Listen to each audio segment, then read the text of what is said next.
Thoreau lo expresó de la siguiente manera. Dijo, nuestra verdadera vida es cuando estamos despiertos en nuestros sueños. Emerson, una de las personas a las que reverenciamos, que vivía aquí en Concord, dijo que lo que antecede a toda acción es un pensamiento. La energía que uno tiene para crear lo que quiere está en los pensamientos.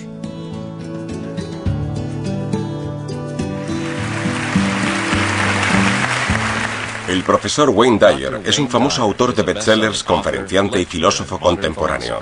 Es doctor en psicología orientativa y es la gran figura del pensamiento transformacional en Estados Unidos. Gracias. Muchas gracias.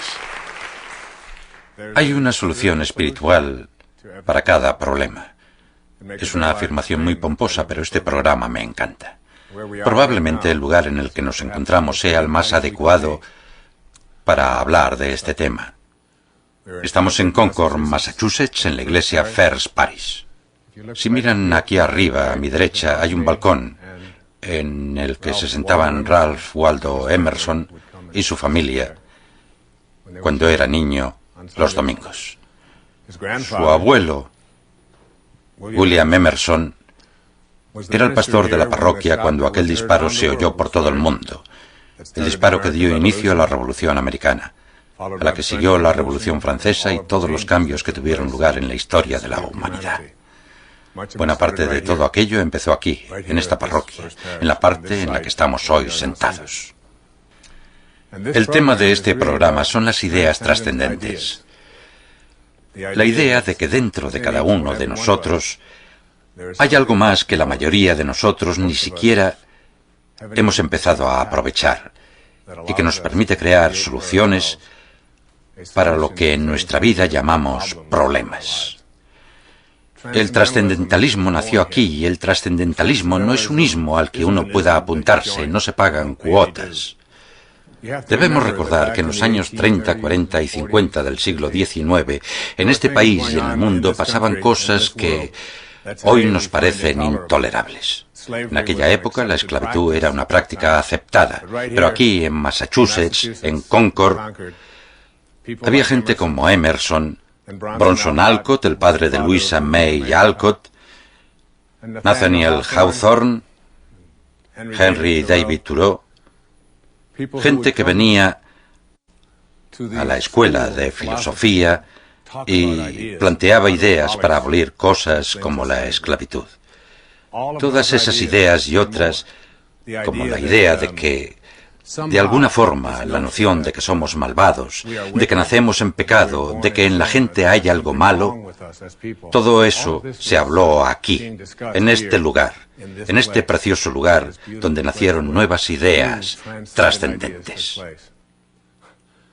Yo conocí este tipo de ideas de joven. Estudié primaria en Detroit, en la parte este. Luego fui al instituto. Tenía un profesor de biología que era muy buen hombre y que tenía muy buenas intenciones. Me dijo, como al resto de compañeros de clase, que si queríamos aprobar la asignatura de biología, teníamos que entregar una cosa que se llamaba colección de hojas. Yo ya había aprobado lo de las hojas, había identificado todas las hojas que había que identificar, saqué una buena nota. Pero el profesor me dijo que tenía que hacer algo más, que tenía que cogerlas todas y entregarlas en un trabajo, demostrar que las había visto. Y le dije, seguramente no de la manera más diplomática posible, no pienso hacerlo.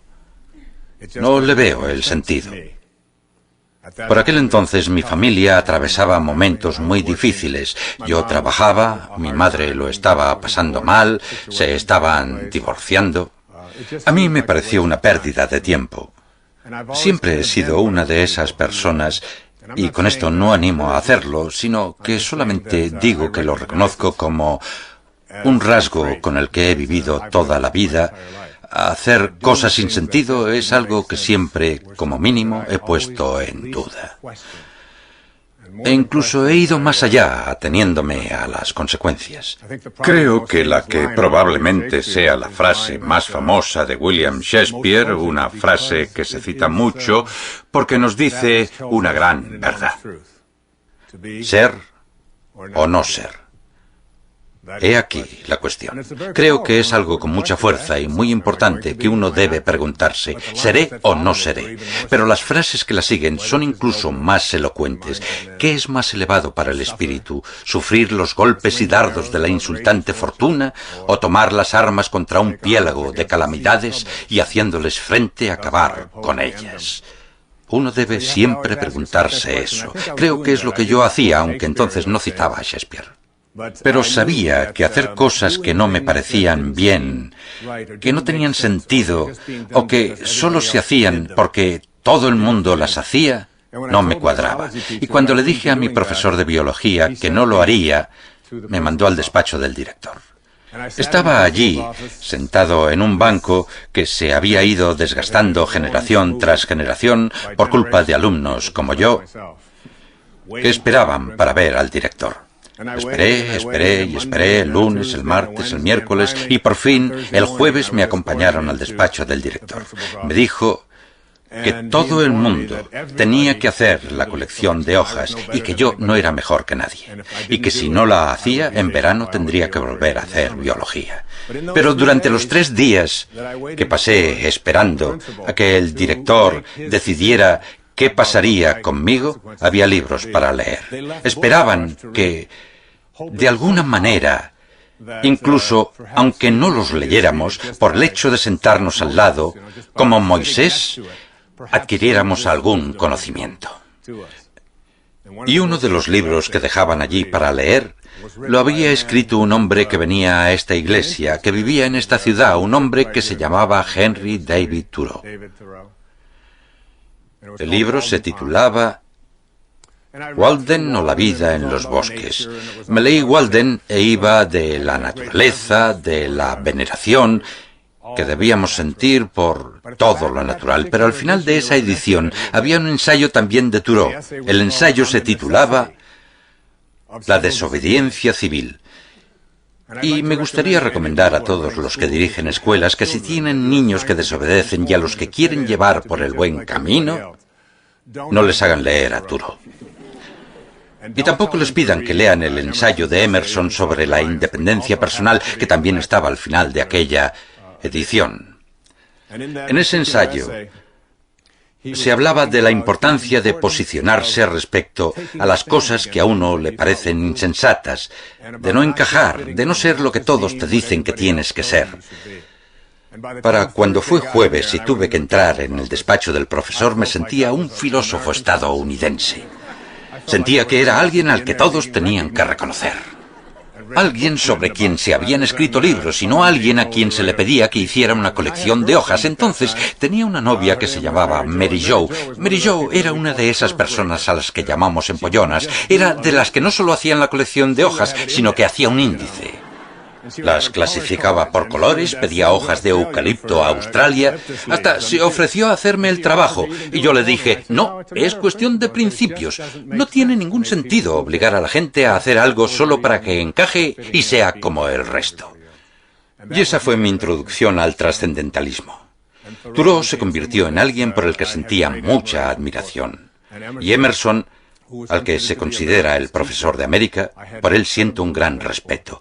En ese ensayo, Thoreau dio una definición maravillosa del éxito. Escribió, si avanza usted con seguridad en la dirección de sus sueños, si intenta vivir la vida que ha imaginado, dará con un éxito inesperado en tiempos normales.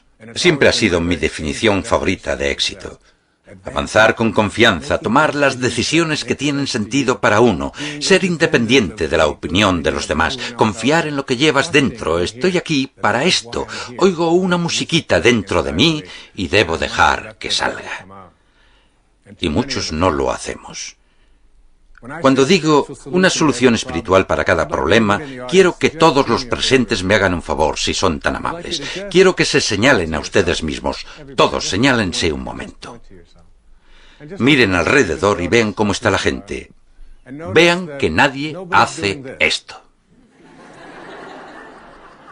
Ni una sola persona en toda la sala hace esto. ¿Y por qué? Porque lo que somos no está aquí. Lo que somos, ¿qué es lo que hay aquí? ¿Y a dónde han señalado todos? Al corazón. Shakespeare de nuevo lo expresó así. Ve a tu pecho, llama y pregúntale a tu corazón qué sabe. ¿Qué sabe? Para mí, escuchar a nuestro corazón representa el acercamiento a la solución espiritual de todos los problemas. Hay 3 palabras en el título de este programa: espiritual, solución y problema. Me gustaría detenerme brevemente en cada una de ellas y en lo que significan para mí. Centrémonos primero en la palabra problema. He estado estudiando algo durante algunos años y lo que he estudiado se llama un curso de milagros.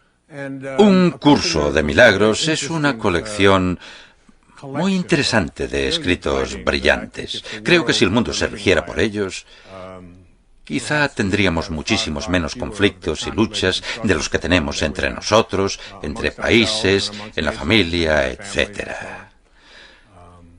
Una de las frases con las que di leyendo un curso de milagros me impactó muchísimo y no he podido quitármela de la cabeza. La frase es la siguiente: no tiene ningún problema, solo cree que tiene un problema. No tiene ningún problema, solo cree que tiene un problema. Nuestros problemas, las cosas que llevamos dentro de nosotros, si pudiéramos reconocer que lo que llamamos problemas, da igual lo que sea, y no estoy aquí delante de ustedes en la televisión diciéndoles que las preocupaciones económicas a las que se enfrentan todos los días, que las peleas a las que se enfrentan en sus relaciones, si podrán o no soportar las preocupaciones y retos relacionados con la salud, todas esas cosas de nuestras vidas a las que hemos etiquetado como problemas. Quiero que recuerden dónde están. No están en lo que les rodea, están aquí dentro. Y todas ellas representan algo que yo llamo energía. Uno de mis personajes favoritos del mundo entero, y no solo porque era un gran científico y pensador, sino también porque era una persona muy humanitaria, se habría encontrado muy bien aquí, en Concord. Se llamaba Albert Einstein. Y Einstein dijo una vez: no pasa nada hasta que algo se mueve.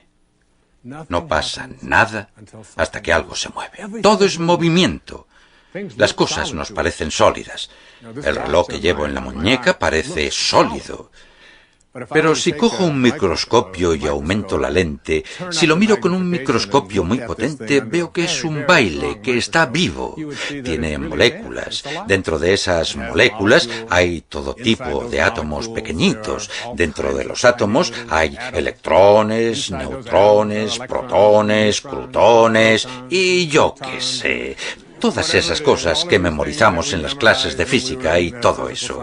Y luego hay una cosa nueva, la física cuántica. Miramos dentro de los electrones y encontramos partículas subatómicas y partículas subsubatómicas, y lo que descubrimos con todo esto es que todo es energía. Ahora están viendo un decorado de televisión, y ese decorado de televisión tiene algo que se adentra en sus casas y que se llama energía. Ustedes lo miran, así que hay energía visual. Oyen sonidos, ahora mismo están oyendo mi voz. Con que hay algo en el aire entre su aparato receptor y mi habla ahora mismo. Eso se llama ondas sonoras. Y no es más que energía. ¿Y cómo entra esa energía en nosotros? Entra a través de los sentidos, de los oídos y los ojos.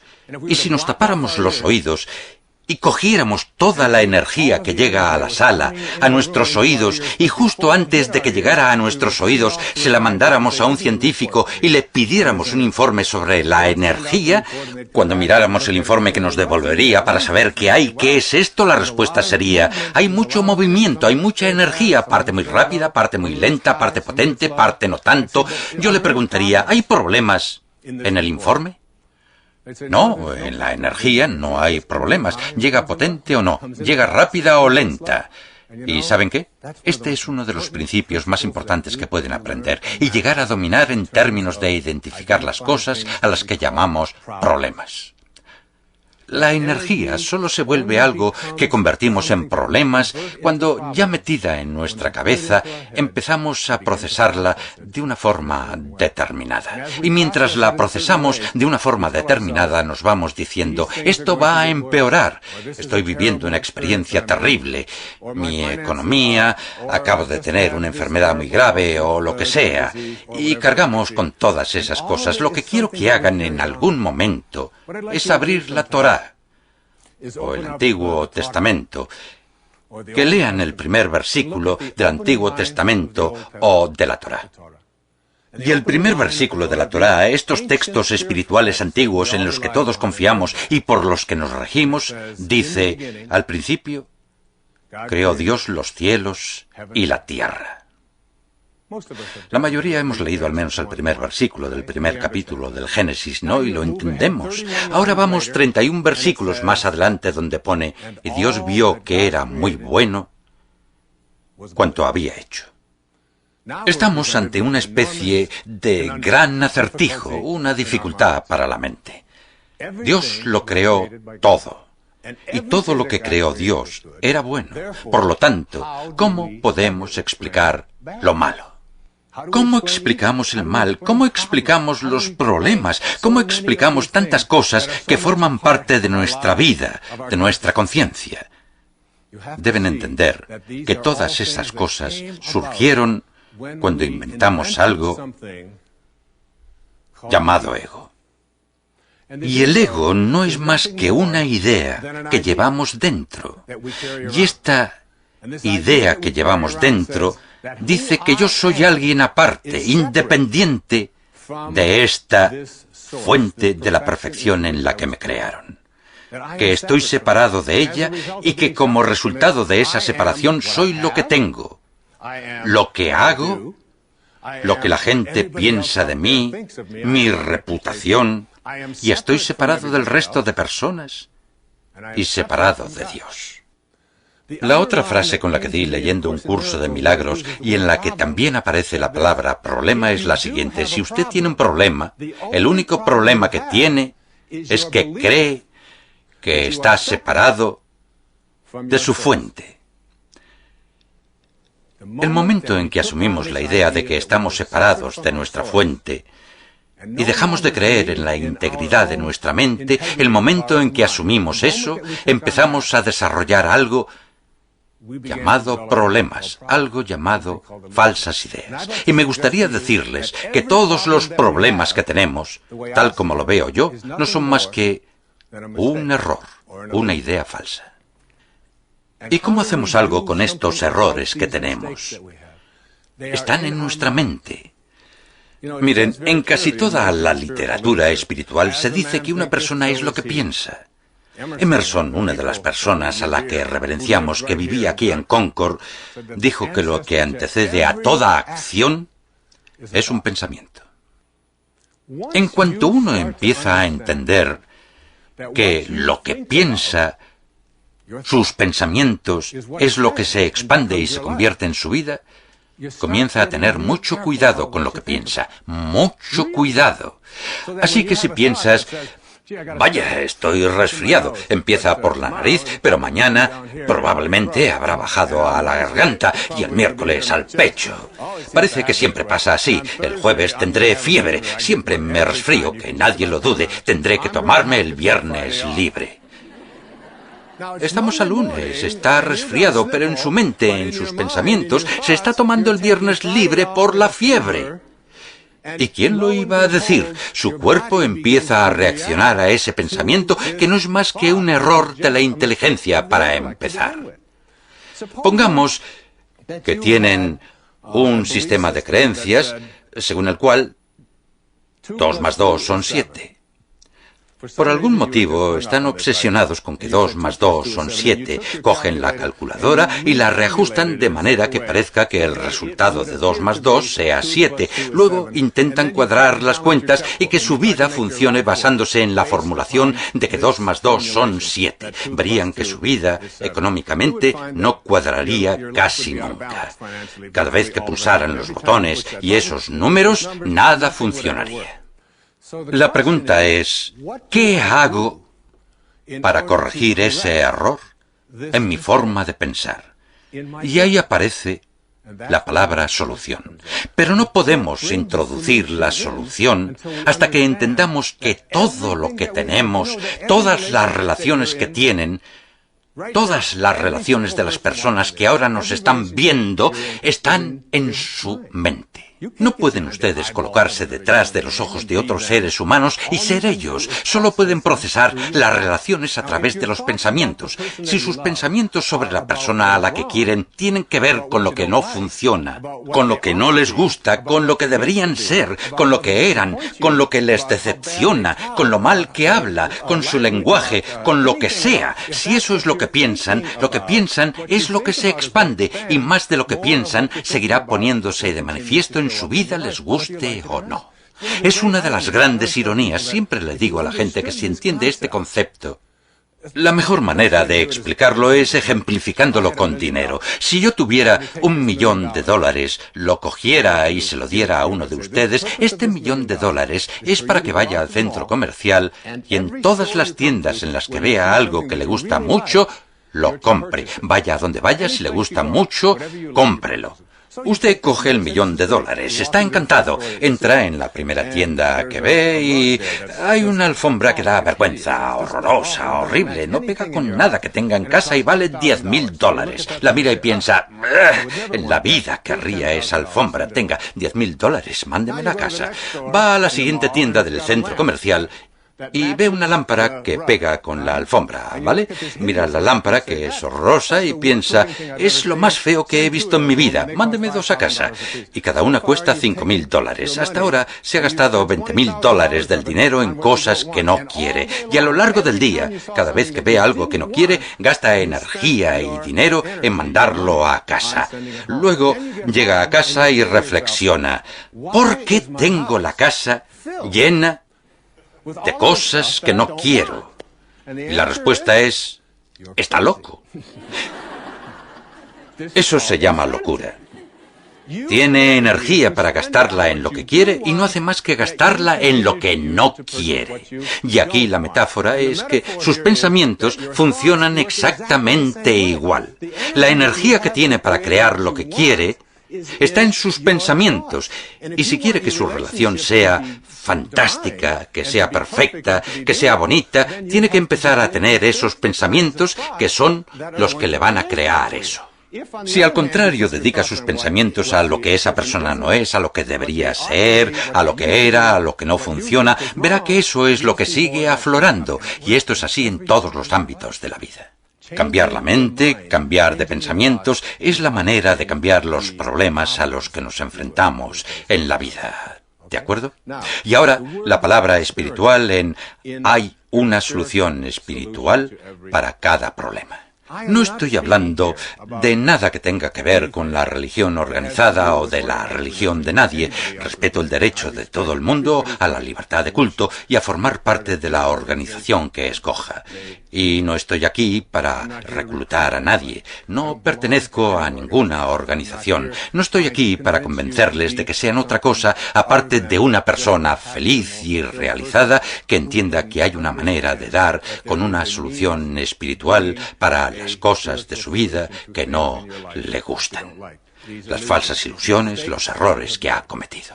Porque recuerden, al principio creó Dios los cielos y la tierra y vio Dios que era muy bueno cuanto había hecho. Así que todo lo que no es bueno ha sucedido por la creencia mental de que están separados de la divinidad. Ustedes no son lo que tienen, lo que hacen, lo que otros piensan de usted. Ustedes son los bienamados, los divinos, una creación que es perfecta. Cuando utilizo la palabra espiritual, me refiero a una manera de ser. No me refiero a ser budista, pero sí a ser como Buda. No me refiero a ser cristiano, pero sí a ser como Cristo. No me refiero a ser musulmán, pero sí ser como Mahoma. Hablo de una manera de vivir que incluye ciertos detalles. El amor incondicional, la capacidad de poder corresponder con amor al odio, a la ira, al temor, la capacidad de vivir eso. Hablo de la capacidad de entender quién soy. No soy un ser humano que tiene una experiencia espiritual, sino lo contrario. Lo que soy en realidad es un ser espiritual que tiene una experiencia humana. Hay una parte de mí que es infinita, que no ha nacido. Hay una parte de mí que no muere.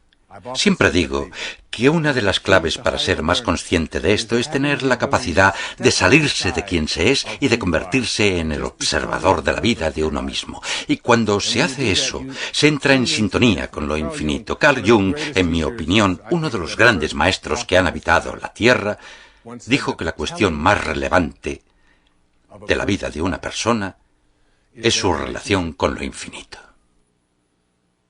En cuanto se tiene esa relación con lo infinito, hace algunos años escribí un libro que se titula Tu Yo Sagrado. Y en ese libro hablaba de la diferencia entre el ego, la parte de cada uno de nosotros que quiere demostrar que tenemos razón, y la parte que quiere estar tranquila. Y en una charla se me acercó una mujer, una de esas personas que te comentan algo del libro, y me dijo, he leído su libro y no me ha servido para nada. Le dije, muchísimas gracias, se lo agradezco. Me dijo, para lo único que puedo decirle que me ha servido es para que después de haberlo leído la muerte no me dé miedo. Y le dije, ¿y un libro solo le ha servido para eso? Es algo que a todos nos horroriza y leyó el libro. Sí, me dijo, con la lectura creo haber entendido que todos somos un alma infinita. A lo que contesté, bueno, es que quizá ese fuera el mensaje que tenía que aprender. Para mí espiritual significa esto. También significa volverse tranquilo. Ser capaz de establecer un contacto consciente con tu fuente. Dejar de tener la sensación de que todo debe hacerse en voz alta, de que tengo que estar constantemente hablando. Para mí la meditación es una parte importantísima de mi vida. A la gente que dice que no tiene tiempo para meditar le digo, va en coche. No. Va y vuelve del trabajo en coche. No, pues sí, 30 minutos de ida y 30 de vuelta. Y les pregunto, ¿cuánto tiempo cree que invierte todos los días en semáforos en rojo? La persona contesta, bueno, me pararé como mínimo 6 o 7 veces y le digo, eso es 1 o 2 minutos cada vez. Sí, y añado, lo que yo hago en los semáforos en rojo es pararme porque mi coche se ha detenido y mi cuerpo está en el coche y por lo tanto se ha parado. Lo único que aún está en marcha es la mente, ¿verdad? A la gente le digo que emplee ese minuto o 2 para cerrar los ojos, respirar profundamente unas pocas veces y entrar en contacto consciente con su fuente, conectarse de nuevo a su fuente. Siempre habrá alguien que le avisará de que se le ha acabado el minuto. No falla, ¿verdad? La mayoría de nosotros no entendemos que el asunto este de entrar en contacto consciente puede demostrarse y si se logra entender, yo pienso que mi fuente es el mar. Y que yo soy un vaso. Si cogiera el vaso y lo metiera en un mar de abundancia y preguntara, ¿qué tengo aquí?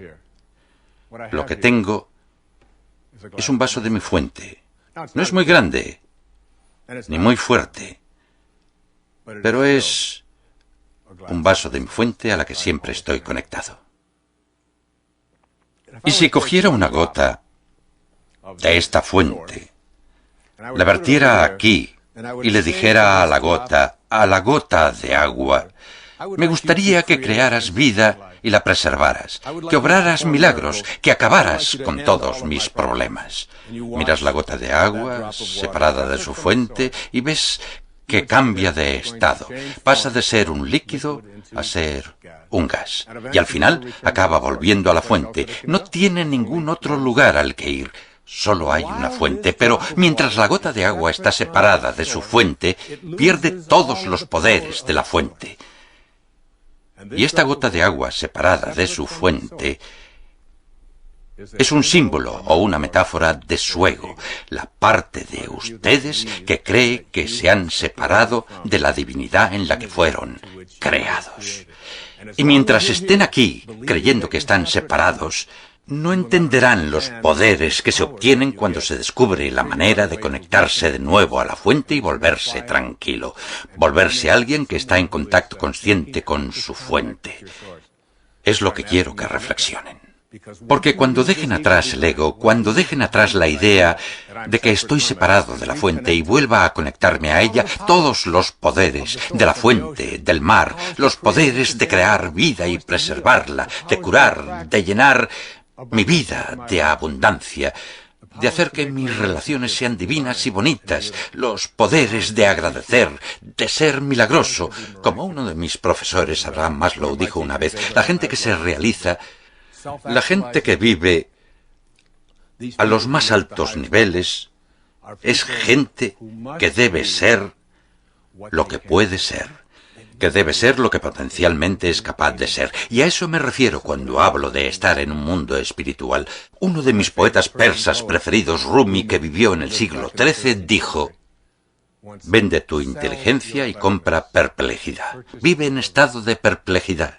Eso es lo que quiero decir con ser espiritual. Una de las formas de comprobar si están en el camino del que hablo, en el camino de convertirse en un ser espiritual que tiene una experiencia humana y no al revés, es descubrir en ustedes cuánta energía y tiempo dedican a estar en un estado de alegría.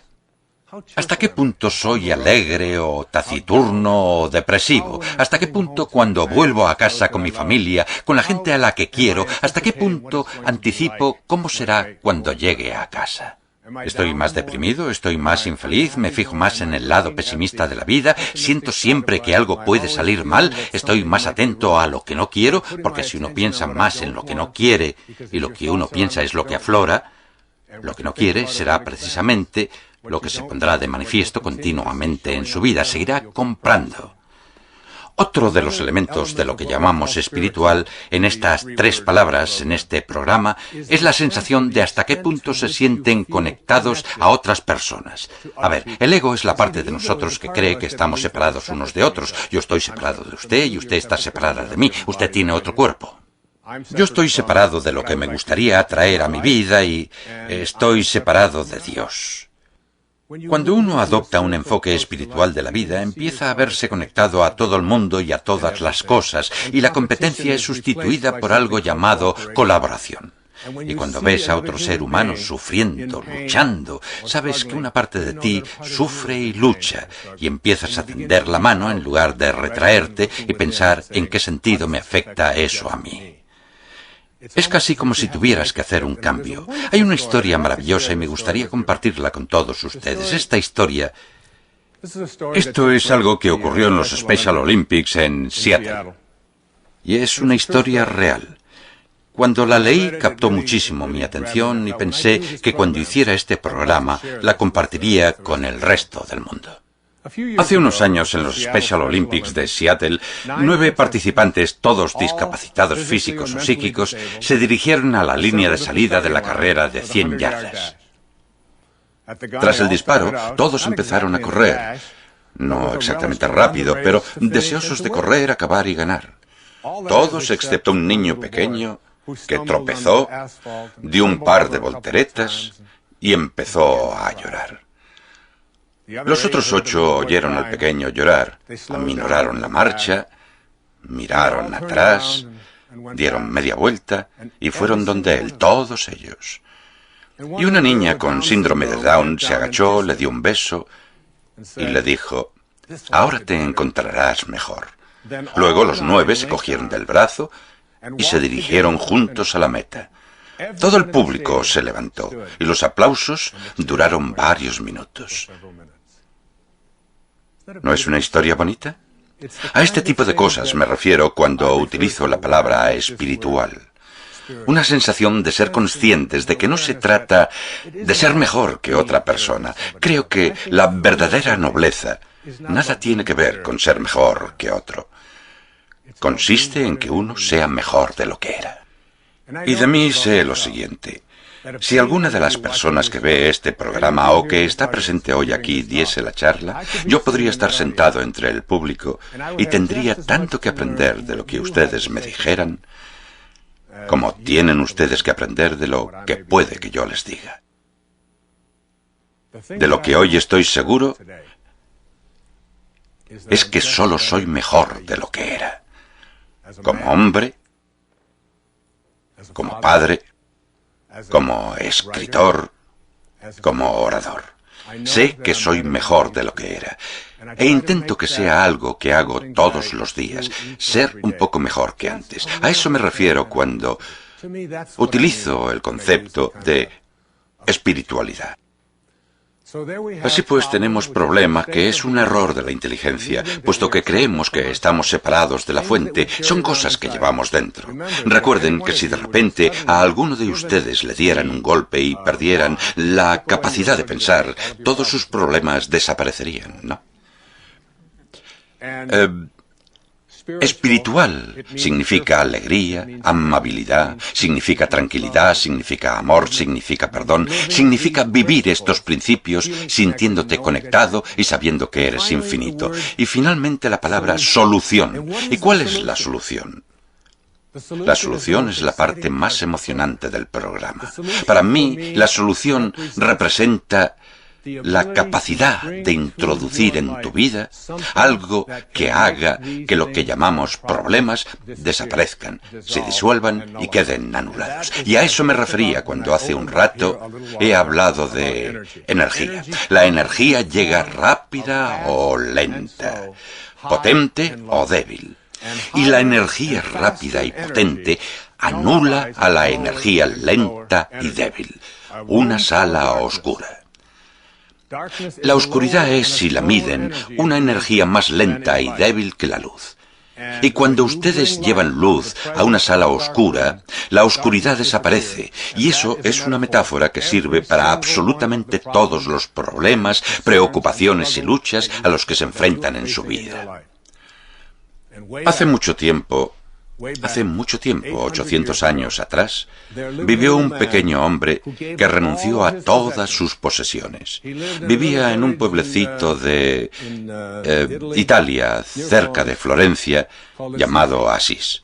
Y le pusimos un nombre a una de las ciudades más importantes de los Estados Unidos. El hombre se llamaba Francesco, o como se le empezó a conocer después de fallecer, San Francisco de Asís. Yo fui a Asís y para mí se obraron milagros cuando visité la ciudad en varias ocasiones. San Francisco fue una persona que creó una oración que quizás sea la oración más famosa de la tierra en la actualidad. Desde luego, una de las más famosas. Cuando escribí "Hay una solución espiritual para cada problema", cogí las 7 primeras frases de esta famosa oración y las convertí en un capítulo del libro. Y ahora en este programa me gustaría compartir con ustedes esas 7 frases porque representan una tecnología de 800 años de antigüedad que ofrece una solución espiritual para cualquier cosa de su vida que sea un problema. La primera frase de esta famosa oración dice así: «Oh Señor, haz de mí un instrumento de tu paz». ¿Cómo puedo convertirme en un instrumento de tu paz?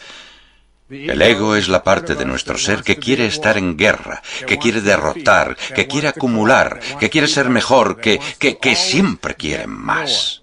La parte sagrada o la más elevada de nuestro ser es la parte que solo quiere estar tranquila. ¿Cómo puedo convertirme en un instrumento de paz? No en alguien que busca paz, sino en alguien que da paz.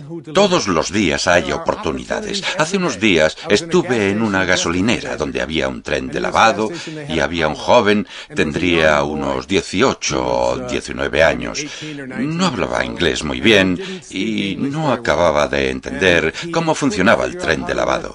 Había metido $2 y, por lo visto, se necesitaban 3. Estaba allí, esperando para pagar el lavado del coche e intentando descubrir por qué no lograba que funcionara. Yo acababa de poner gasolina, entré y detrás del mostrador vi a un hombre riñendo al joven, humillándole, hablando con él. Y como el chico no entendía bien el idioma, le hablaba más alto. Ya saben que la gente lo hace. Si alguien no te entiende, dices, «¿He dicho qué?». Te contestan, «No le entiendo», y entonces lo repites más alto aún. Eso es lo que estaba haciendo aquel hombre, y vi que aquello era una oportunidad allí mismo, en aquel momento, de convertirme en un instrumento de paz. Puse el brazo sobre los hombros del joven y le dije, «Ven conmigo».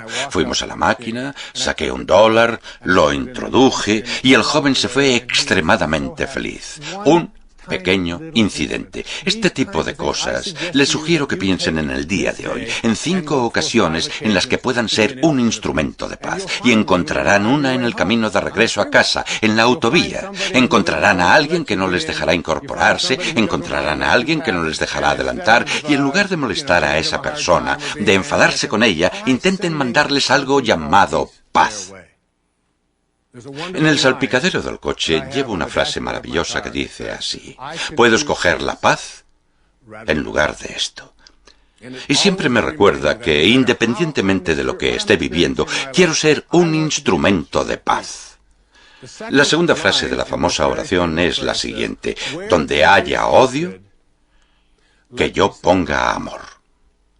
Se dice que las 3 cosas más difíciles del mundo son estas. La primera es corresponder con amor al odio.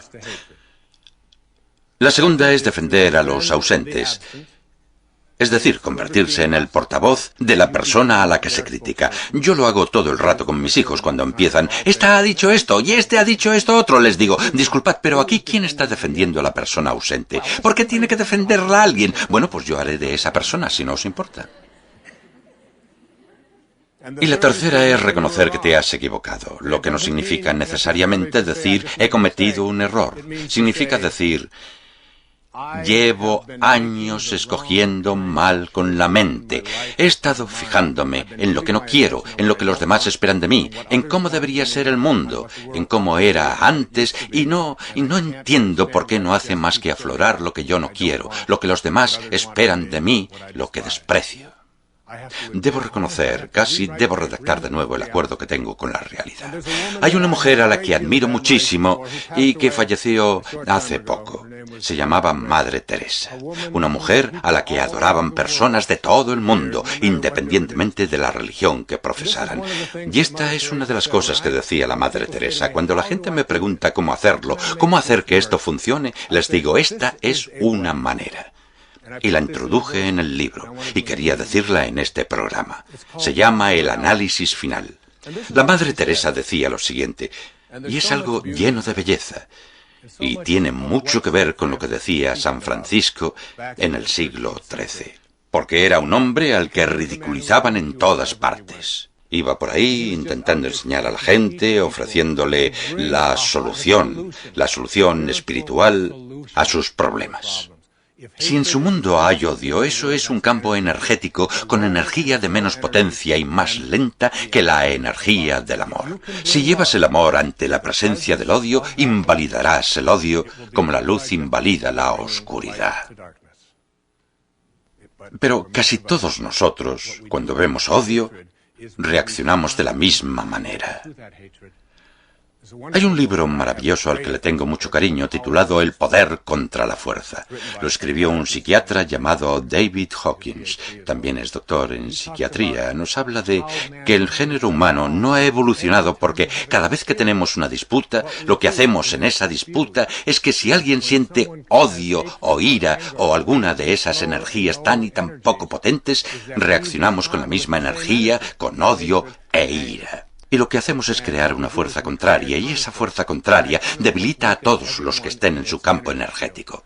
De Jesús, de Buda, de los grandes maestros espirituales, y la Madre Teresa era uno, se dice que cuando llegaban a un pueblo, su sola presencia, nada más, hacía que aumentara la conciencia de los allí presentes. Solo por estar ante alguien que irradia esta clase de amor, lo alteras y lo cambias. Y lo que dijo la Madre Teresa es lo siguiente: muchas veces la gente es poco razonable, ilógica y egocéntrica. Perdónalos igualmente. Si eres amable, dijo, la gente puede acusarte de tener motivos egoístas ocultos. Sé amable igualmente. Si eres una persona de éxito, te ganarás algunos amigos falsos y algunos enemigos de verdad. Ten éxito igualmente. Si eres honesto y sincero, puede que la gente te engañe. Sé honesto y sincero igualmente. Puede que alguien destruya en un momento lo que te ha costado años construir. Construye igualmente.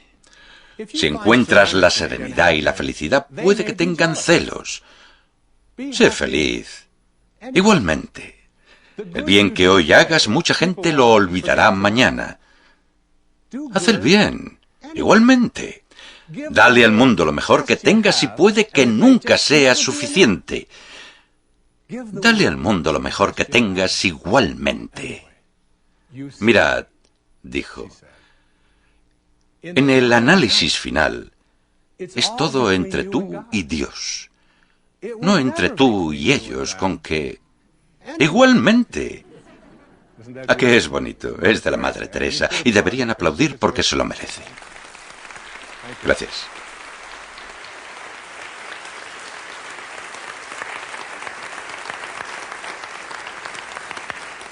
Están empezando a entender que es una tecnología de 800 años de antigüedad. Esta oración no es la más famosa del mundo o una de las más famosas porque sea fácil de recordar.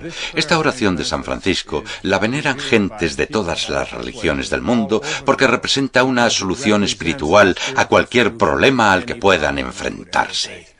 Señor, haz de mí un instrumento de tu paz.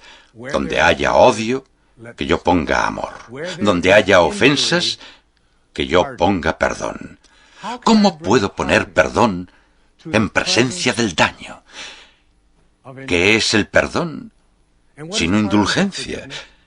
¿Y qué es la indulgencia sino la capacidad de querer a alguien como respuesta a algo que te han hecho y que te ha dolido en algún momento de tu vida? Un proverbio chino dice, si vas a buscar venganza, más te vale cavar 2 tumbas, porque una de ellas será para ti. Miren, al empezar el programa les he contado la historia de mi profesor de biología y de la colección de hojas. Hay que ser siempre muy cuidadoso con la forma de tratar a las personas. Hasta a los niños pequeños quizá algún día trabajen para ellos. 15 años después de tener que estudiar la asignatura de biología por segunda vez aquel verano, porque no hice la colección de hojas, me doctoré en la Universidad Wayne State de Detroit y me dieron la oportunidad de dar clases como profesor de la facultad, como profesor adjunto, el profesor Dyer. Qué orgullo, con plaza de aparcamiento para mí, eso era lo mejor. Me dijeron qué clase debía dar. Me dieron la lista. Tenía 30 alumnos y el curso era sobre desarrollo infantil, sobre psicología infantil, psicología adolescente. Era un curso que tenía que hacer toda la gente que quería formar parte de los cuerpos directivos del sistema de enseñanza. Así les daban un certificado para poder ser directivo. Y allí, en mi lista, estaba mi antiguo profesor de biología. ¿De verdad? Ahora era mi alumno y necesitaba el curso para poder seguir alcanzando los objetivos que se había marcado. Hizo una colección de hojas que ni se imaginan. No, era broma.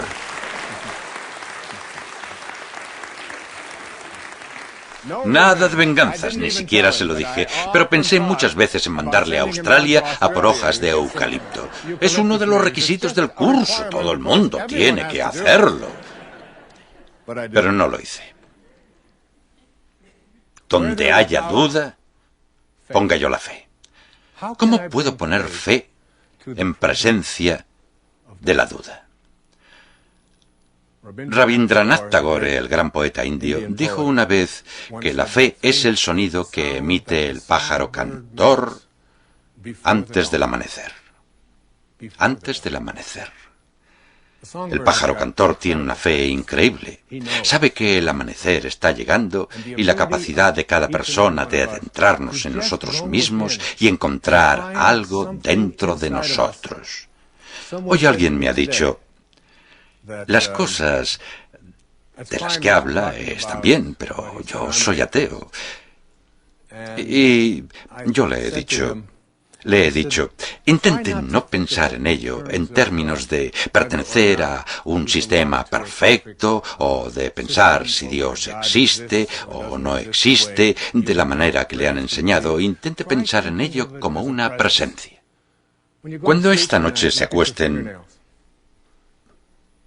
mírense las uñas de las manos y sean conscientes de que por la mañana serán un poquito más largas que en el momento de irse a dormir. En el universo hay una fuerza que está por todas partes y esa fuerza no hace que a usted le crezcan las uñas y a usted no. Esa fuerza no permite que a usted le crezca el pelo. Vaya, no es un buen ejemplo. Esa fuerza no hace que a usted le lata el corazón y a mí no. Hay una única fuerza en todo el universo que hace que nos crezcan las uñas, que nos lata el corazón. Una fuerza que alinea los planetas, que abre las flores por la mañana. Y es una canción única, universal, universo. Una canción que conecta todo lo que hay en el universo. Es una manera de mirar el mundo desde una perspectiva espiritual. Donde haya desesperación, dijo San Francisco, ponga yo la esperanza. Miguel Ángel dijo una vez, el mayor peligro no es que nuestras esperanzas sean demasiado grandes y no logremos alcanzarlas, sino que son demasiado pequeñas y las alcanzamos. Yo dedico mucho tiempo a participar en programas radiofónicos por todo el país y me llama gente a la que le han diagnosticado una enfermedad terminal. A esas personas siempre les digo que si hay una energía que permite que se produzcan milagros, se trata de una ley que aún está en los libros, que no se ha revelado aún. Vayan a ese sitio. Vayan a ese sitio dentro de ustedes, ese lugar tranquilo en el que son conscientes de que pueden estar en comunión con su fuente y conectarse de nuevo a ella. Vayan allí y estén en paz. Busquen la dicha en su fuero interno, la isla interior, el Tahití interior que describió Melville y que les permite saber que no vivirán con desesperación, que vivirán con esperanza. Donde haya oscuridad, luz. Ya he hablado de la metáfora de la oscuridad y la luz. Una de las citas más bonitas de Ralph Waldo Emerson, Ralph, que se sentaba ahí, es la siguiente. No hay ningún objeto tan asqueroso que la luz intensa no pueda volver bonito. Y muchas veces nuestros pensamientos sobre la oscuridad, muchas veces por la noche la gente está tumbada en la cama sin ninguna luz en la habitación y la mente se adentra en toda clase de miedos, preocupaciones, situaciones de estrés. Yo le digo a la gente que dé la luz, pon luz, literalmente pon luz ante esa presencia, porque de día, cuando sales a la luz, las cosas no parecen lo mismo que de noche, ¿verdad? Y es esa luz, ese llevar la luz ante la presencia de la oscuridad. La luz es una energía potente y rápida. Si se lleva esa energía ante la presencia de esa energía más débil y lenta llamada oscuridad, esta se invalida, no puede sobrevivir y tampoco puede el odio, la ira. El amor perfecto pone en las Escrituras, el amor perfecto expulsa el temor. El temor no puede existir en presencia del amor.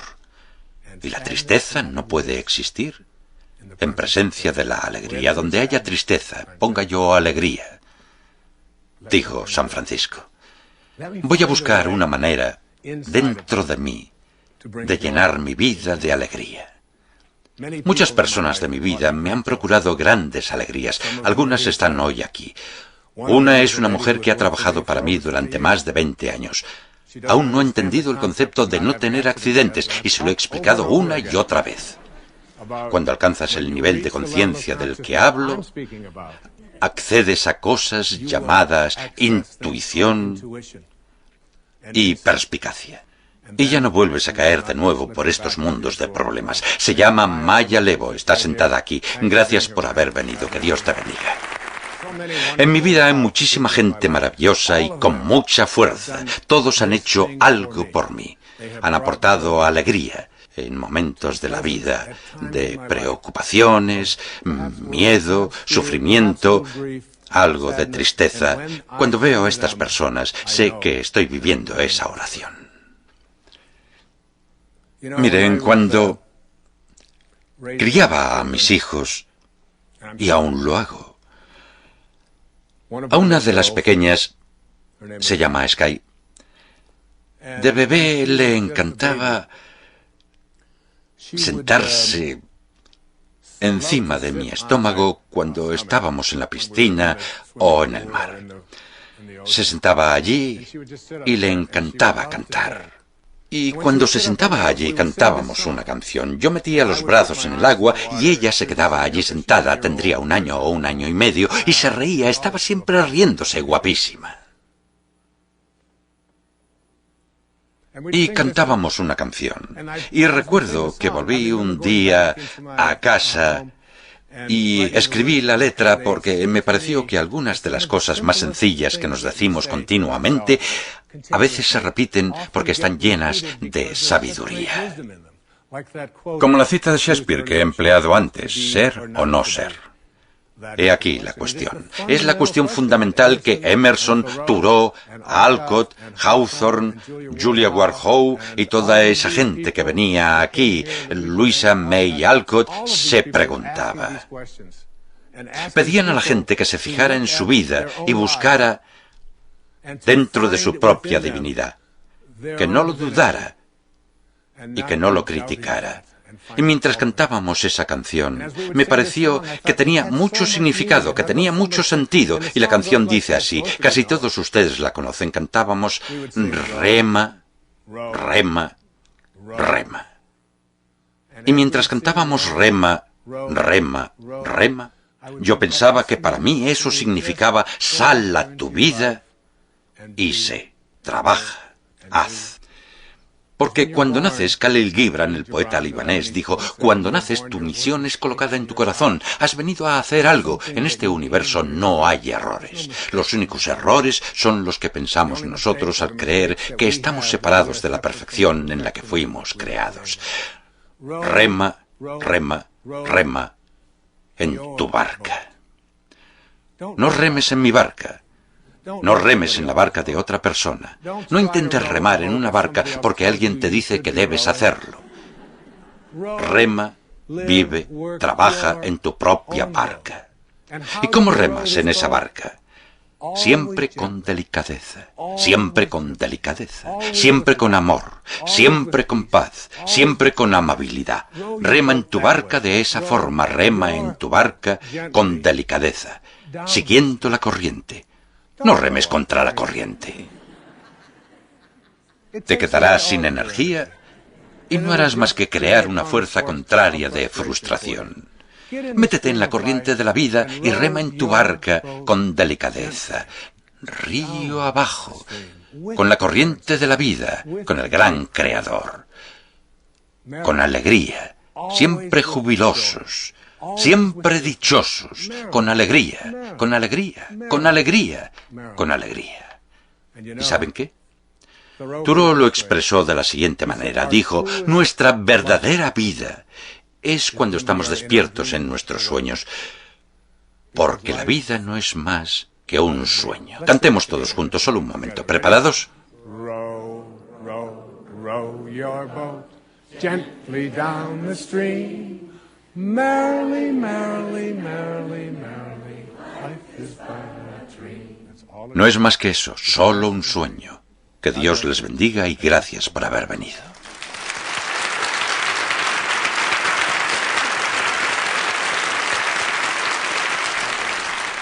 Y a continuación, unos fragmentos en los que el profesor Dyer hace una demostración de la energía de nuestros pensamientos y una actuación musical especial.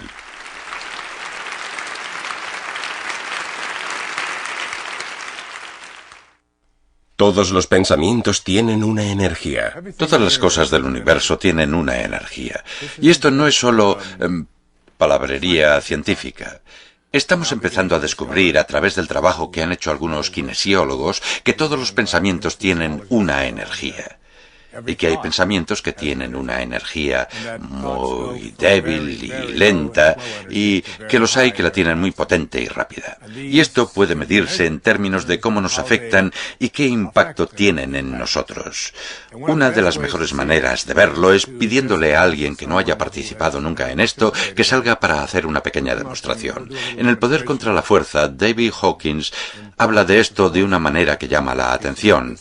Yo he hablado de ello en este programa y también lo he comentado. He escrito al respecto en Hay una solución espiritual para cada problema, pero querría demostrárselo para que vean cómo lo lleva a la práctica alguien a quien no conozco y que está hoy entre el público. Me gustaría que saliera. Se ha presentado voluntaria y ya lleva el micrófono. Venga aquí y salude. Les presento a Eleanor. Eleanor, ¿verdad? Eleanor. Muy bien, encantado de conocerla. Igualmente. He dicho que necesitaba a una persona que se hubiese casado al menos 2 veces, alguien que hubiese vivido un divorcio, ¿vale? Lo que quiero es que se ponga delante de mí, mirándome, y que me diga su nombre completo. Eleanor Cory Wascovich. Wascovich. Tengo que vérmelas con Wascovich, ¿no? Yo también. Así que se casó con un tal Wascovich, ¿no? Tiene que quererlo mucho. Muy bien, Eleanor. Su nombre es Eleanor Cory Wascovich. ¿Es correcto? Sí. Muy bien. Quiero que extienda este brazo así y que cierre el puño, por favor. Yo extenderé 2 dedos. Pondré esta mano aquí y quiero que oponga toda la resistencia que pueda. Quiero ver...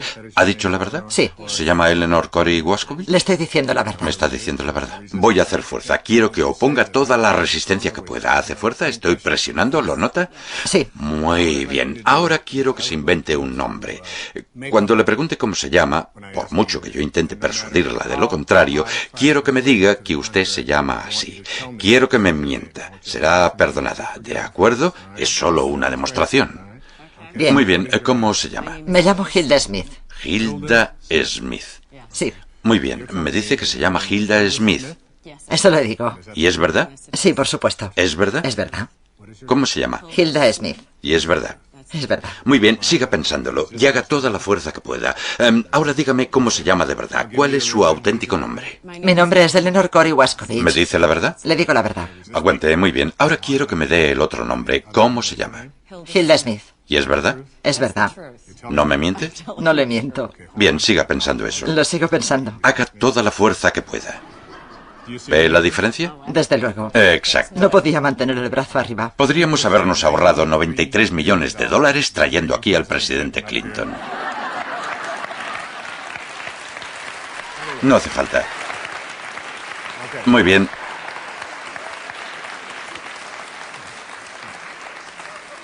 ¿Podemos probarlo en casa? Claro que sí. Podemos probarlo en casa. Ahora lo que quiero que haga es que piense en su primer matrimonio.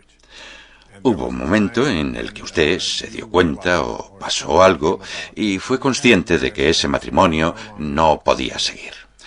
Lo que usted sentía en aquel momento, un sentimiento de fracaso, de algo malo, de lo que fuera, quiero que vuelva a ese momento, el momento cuando se da cuenta y piensa, no puedo seguir casada con este hombre. Quiero que levante el brazo y oponga toda la resistencia que pueda. Haga fuerza, haga fuerza. ¿Usted diría que ese pensamiento la fortalece o la debilita? Levante de nuevo el brazo.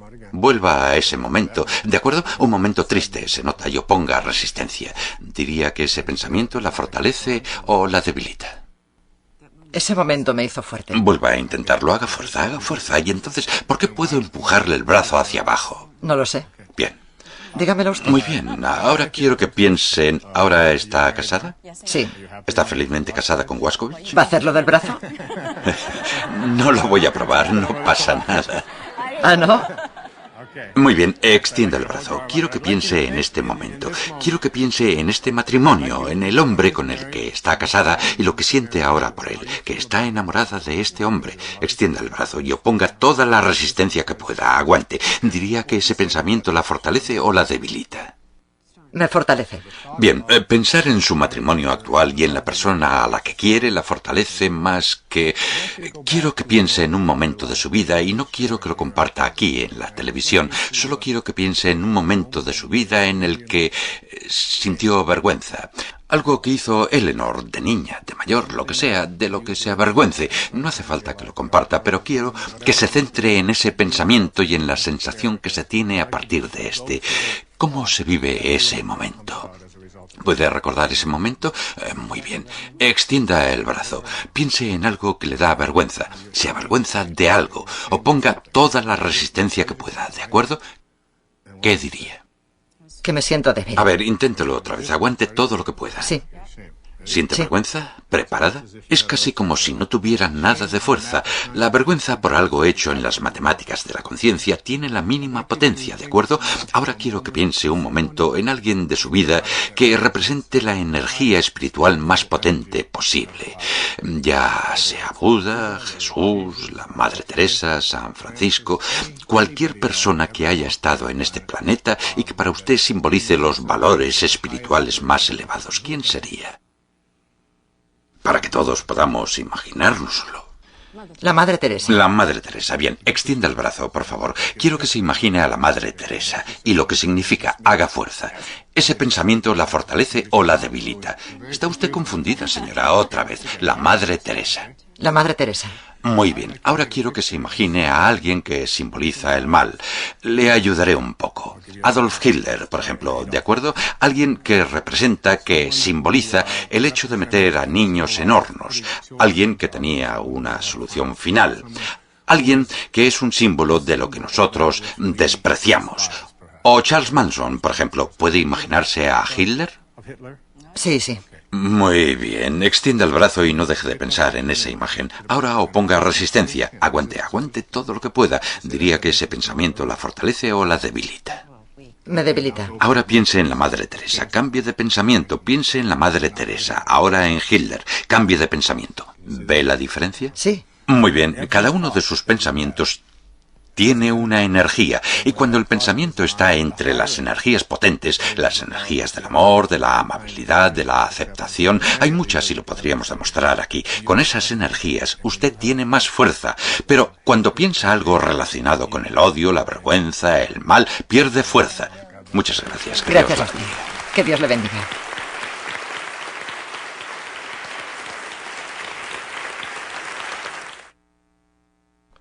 Amazing Grace, compuesta por John Newton. Acaban de oírme hablar de mi hija Sky, quien nos cantará una canción con la que siempre acabo mis charlas. La escribió un hombre llamado John Newton en el siglo XVIII.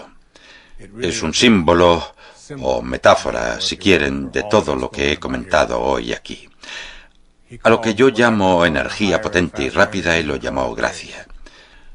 Yo antes estaba perdido, pero ahora he sido hallado, y fue la gracia, dice, la que enseñó a mi corazón a temer. Es la gracia la que me conducirá a mi hogar. Newton fue un hombre que pasó de ser comerciante de esclavos a ser abolicionista. Para mí, la canción representa el mayor mensaje espiritual que podamos recibir, que se llenen de gracia los momentos de nuestra vida en los que estamos perdidos, y así los invalidaremos y disolveremos. La canción la interpretará el coro de la iglesia First Parish, que dirige Beth Norton, y mi hija Sky Dyer, que acaba de cumplir 20 años, y es la luz de mi vida. Ellos nos cantarán Amazing Grace. Adelante, cielo.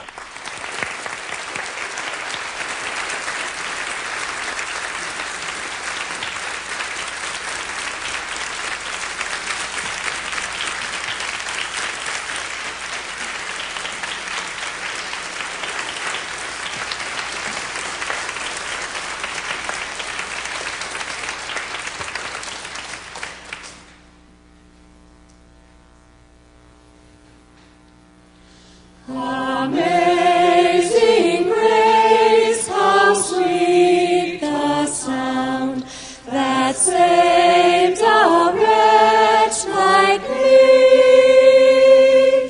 I once was lost, but now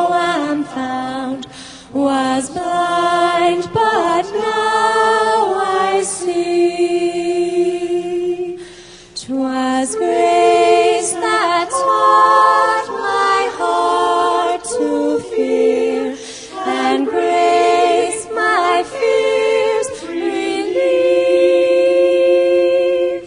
How precious did that grace appear the hour I first believed.